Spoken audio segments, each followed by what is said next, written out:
now we come to grammar. As I had pointed out previous lesson, and as with vocabulary, your choice of grammatical structures will depend on the particular task, the style, formal or informal, and the topic, what you have to write about, and the purpose. But there are some general guidelines for grammar. Let's have a look at those. Generally, you would begin with the active voice. I am writing to inform you, or to request you, or to ask for something, so I'm writing to. In letters of complaint, as we've seen earlier in the examples on tone, we would use more of the passive voice. Requests, however, would be in the active voice. I would be happy if you could. Letter of invitations would use forms such as would be or will. Do remember to use appropriate modals to convey tone or attitude. Use minimal imperatives.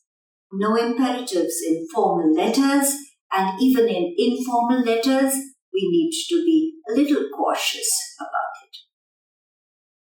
When describing a situation or an event, you would use the past or the perfect tense, depending on whether the situation, mostly the situation would be something that has happened in the past, an event that has happened in the past. So a course that you had taken, or a friend who had visited, someone whom you had met earlier, or a situation that has occurred. So all of these would require effective use of the past tense and the perfect tenses.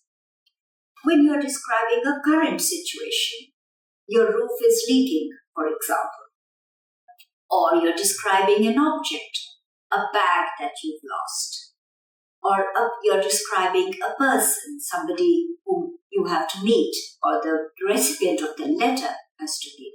For those, you would use the present tense.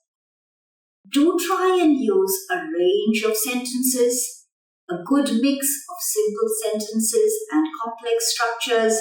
The more complex sentences that you use, of course, accurately, the higher will be your band score in the criterion of grammar.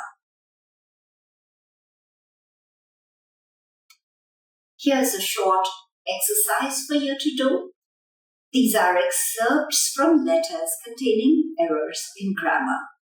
I'd like you to spot the errors and correct them, and then you can check your answers from the answer key at the end.